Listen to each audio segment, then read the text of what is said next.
Welcome back to the channel, guys. I'm Vulkan, and this is the ultimate starter guide for Avowed. So this guide is going to contain everything you need to know to hit the ground running. We're going to cover the world, what Avowed is, character creator. I even have some tips and tricks built in here. That way I can save you guys some time and frustration that I went through when I played the game for the first time, because I'm looking out for you guys because I care. So let's get this thing started. I'm not here to waste your guys' time, and we're going to kick things off with those who are unaware what Avowed actually is. So Avowed is a first-person / third-person action RPG set in the world of Eora. It's developed by Obsidian Entertainment and is published by Xbox Game Studios.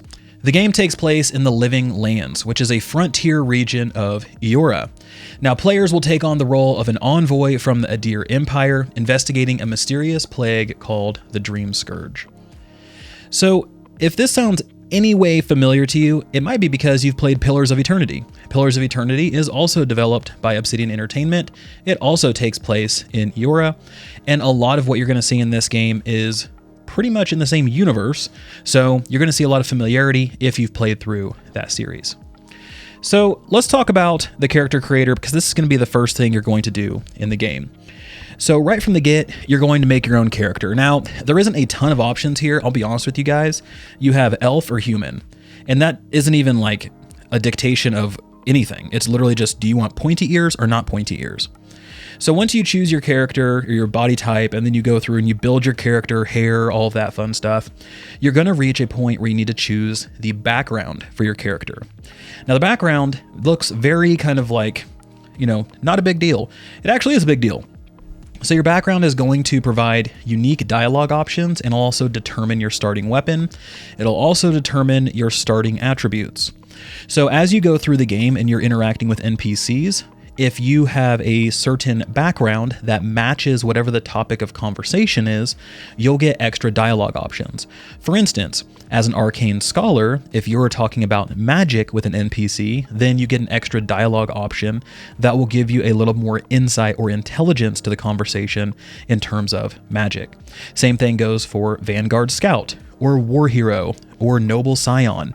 So as you go through, you'll have extra things that you can say that'll allow you to unlock different dialogue options and dialogue trees. That way you can kind of dictate the conversation a little bit more. Now, like I mentioned, these also determine your starting weapon. Now, Avowed is incredibly flexible. Because this is your starting weapon, that doesn't mean it's the weapon type that you have to use. So for instance, you could do an arcane scholar, which means you'll start with a wand, and then the second you get a sword and a shield, you can throw that wand away and just go sword and shield if you want. It truly is up to you. It doesn't really matter. And then lastly, the other thing is these will determine your starting attributes. So again, using the Arcane Scholar as an example, this one will have more intelligence points, intellect points, than some of the other backgrounds, for instance. So just something to keep an eye on. It's not make or break. It just gives you a head start in a specific direction. So let's talk about the world. The world of Avowed is massive. The game is split into several huge zones that are littered with quests, secrets, puzzles, hidden unique items, and lore tidbits for those who are interested. These zones range from lush forests to arid deserts to underground cave systems, and lots more. There is no shortage of variety when it comes to the Living Lands. And that's great and all, but I bet you're asking, what do I actually do out in the world? Cool, the environments. Love it, Vulkan, but what do I actually do? Well, questing is what you're going to be doing a lot of. I'll just be honest with you guys, and you're going to have a lot of dialogue and lore to go through. I'm not going to sugarcoat it. Now, questing can be as deep or as shallow as you make it. You can complete all of the side quests. You can just focus on the main quests. Now, I will say if you go the side quest route, usually when you complete those, you'll get a unique item, gold, useful gear, an important piece of something. So it's worth doing those. But if you do want to stick just to the main storyline and blitz through that, you can. Fair warning though, if you do that and you don't spend any time on anything else other than the main quest line, you will be under-leveled very quickly. And I want to talk about that a little bit. So in Avowed, enemies do not scale to you. You're going to run into areas where enemies are much higher level. They're much stronger. They will probably push you around and smoke you. But you can also run into enemies that are much weaker. So a little give and take. The whole system can be understood using what's called tiers and skulls. So enemies and gear in Avowed follows a tier-based system. This is sort of like rarities in a way, I guess you could say that. So you can have like a wand, that's a common wand, tier 1. Then you reach tier 2, which is fine. You reach tier 3, which is exceptional, and so on. Now, enemies in Avowed also follow this system. You'll see a little tier level next to their nameplate that lets you know what tier that enemy is. Next to that are skulls. 1 skull is a relatively easy enemy, where 3 skulls are difficult. So let's say you have a tier 3 enemy with 1 skull, and your gear is tier 2. Well, you might struggle. You're looking at tier 3, but a 1 skull. If you have a tier 2 that is a 3 skull enemy, you will probably still struggle, maybe even more so. So there is some give and take, and there is a little bit of kind of learning curve, understanding what you can actually go and bite off. So it's worth going through and understanding how these things work. That way you know what type of situations you're getting into. And while we're talking about enemies, I want to talk about bounties, because this is where you're going to interact with enemies in a very specific way. So in Avowed, there's a bounty system that'll send you out after named enemies, and these are going to be bosses. Now these bosses, they are full-on boss battles. And if you beat them, you're going to get their bounty item, plus usually some unique thing as well, whether it's a unique item or Adra, which is used to upgrade all your stuff. But each zone does have some bounties to complete. And once you finish them all, often you'll get a surprise. So make sure you go and complete all those bounties. And these are fantastic. It's so much fun to like get the bounty, go out, chase these down, because each bounty enemy is so much different. It's very unique. It's a different type of battle rather than just fighting kind of the regular cannon fodder that you're going to see out in the world. So make sure to go do these. And then on top of all of that, you're also going to get 500 gold every single time you do a bounty, which I know doesn't seem like a big deal, but as you go and you interact with vendors, there's going to be a lot of stuff that you want to buy and you might not have the gold for it. So being able to have all of this extra bounty gold is going to be very, very useful. So those are the enemies out in the world. Now let's talk about what else you can find out there, starting with treasure maps. So treasure maps are items that you can find as loot or you can purchase from vendors. Remember, I said go get that bounty gold because you might need to purchase something. These treasure maps will display a picture of somewhere in the world, in that current zone, where you can find hidden treasure. Now some are easy, some are more difficult, but they're always fun. These are really fun to chase down. But you want to make sure to check every vendor you meet because, again, they might be selling a treasure map or even a unique item that you want to purchase. These maps, remember to look high and look low. There was a couple of them where I was right on top of the X, but I needed to jump in the water and then swim underneath into an underground cavern. And that's where I was able to find everything. So make sure to look high and look low. Now, scattered across each zone are also fast travel points and campsites, and this is how you're going to get across the world pretty quickly. Now, the fast travel points are just that. You teleport, you keep moving, it's a fast travel point. But the campsites are where you can set up camp with your companions. Now, this is where you can upgrade gear, you can break down unwanted items, change outfits, access your stash, access the cooking pot to cook food, which is very important for buffs, both long-term and short-term. You can also access your god totem and then chat with your companions about just stuff, which I recommend. I do recommend talking to your companions, not just for like therapy sessions, but also because they give you items or they give you very important information that helps make your life a little easier.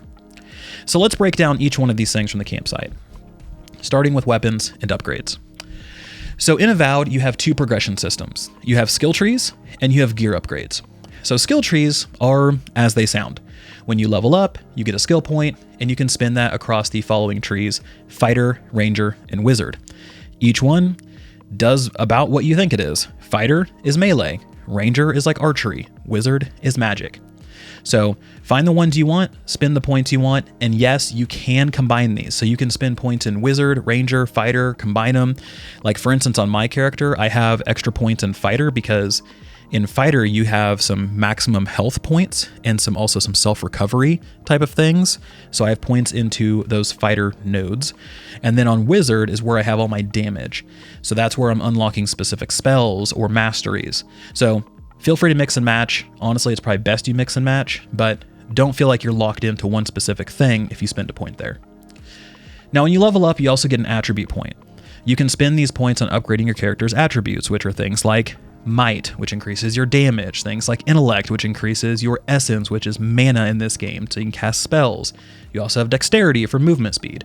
So figuring out how best to invest in your character's attributes is going to be key as well. That'll also determine your build and what type of character you have.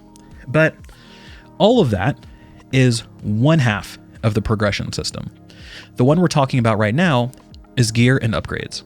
So these are your main source of damage. Upgrading your gear in your camp is going to be something you need to do. Now this system can be accessed from the workbench, and here you can break down unwanted items. These will turn into crafting materials. You can then use those materials to upgrade your armor and your weapons. And this system will take you from tier 1 to 2 to 3 to 4 to 5, which each tier taking rarer and rarer materials and more of them. Now, I want to be very clear. If you don't spend time upgrading your gear, you will fall behind and you will have to farm in order to make up the difference. You will have to go back to previous zones and you will have to farm weaker enemies to make up that difference. So please spend some time finding items you want and then investing into them. Don't feel like you can just skate by with whatever you find. And the other thing is, if you invest into an item, you cannot get those materials back. So also be thoughtful about how you want to spend those materials you get. Early on, materials kind of fall into your lap because it's base materials. But as you get deeper and deeper into the game and you get to tier 5, suddenly those are much rarer materials, and it's going to be a little bit more painful if you make a wrong investment and have to start over. With that out of the way, the next thing I want to talk about is the God Totem. So the God Totem is a special item in your camp that grants passive buffs that are extremely powerful. These buffs are connected to items that you find out in the world, meaning you have to actually go find those things called fragments to actually unlock the buff. But once you find this fragment, it's turned on, you're ready to rock, you don't have to do anything extra. All you have to do is place the God Totem and then go. And these can be incredibly useful. So make sure to find all of the different God Totem fragments that are in each area. I'll have a video up where you can find some really, really good ones early on in the game, but feel free to go out and find those. Now I have a tip specifically for this at the end of the video, so feel free to jump forward and get that tip, but stick around. Now, the last thing in camp I want to talk about are stash and outfit change, just because I need to acknowledge these. So outfits are for premium owners, and then the stash is to store any items you don't want to carry. But don't worry, when you put things in your stash, you can also sell to vendors straight from your stash. So you don't have to like take things out, go to a vendor, sell them, do any of that stuff. Instead, sell directly to the vendor and it'll access your stash items as well. Okay, so let's move over to the talking about our actual weapons and armor. So in Avowed, you can have 2 loadouts that can be switched between at any point in time. And honestly, it's recommended. So have a backup plan if your primary weapon set is not doing the trick. Use this to your advantage, take advantage of it, have additional sets. So the game offers the following weapon types. For one-handers, you have axes, daggers, swords, spears, maces, and shields. For two-handers, you have an axe, sword, and a mace. And then for magic, you have wands and grimoires. Now, grimoires have different types of spells depending on what type of grimoire it is. For instance, a grimoire of embers is all fire. A grimoire of elements is variety of elements. A grimoire of frost, you guessed it, is all frost. So you have different grimoires that are going to do different things, and this is very important because depending on what type of caster you want to be, your grimoire is going to determine that. So make sure to find one that actually fits what you're trying to do. Then in terms of armor, we have body armor, gloves, boots, amulets, and rings. Now, there are special uniques for every type of item. These come with affixes and they can be built around to create some really cool builds. You can lean heavy into shock damage, or maybe you want to make a flaming paladin, or how about like a poison archer? You sure can. All you have to do is find the uniques and get the thing going. So keep your eyes out, explore. That's the biggest thing I can tell you when it comes to this world. Explore, explore, explore, because you will never know how many things you will find if you just go and look behind that bush or go around that corner or go up that ladder. Okay, so to wrap this thing up, I want to talk tips and tricks.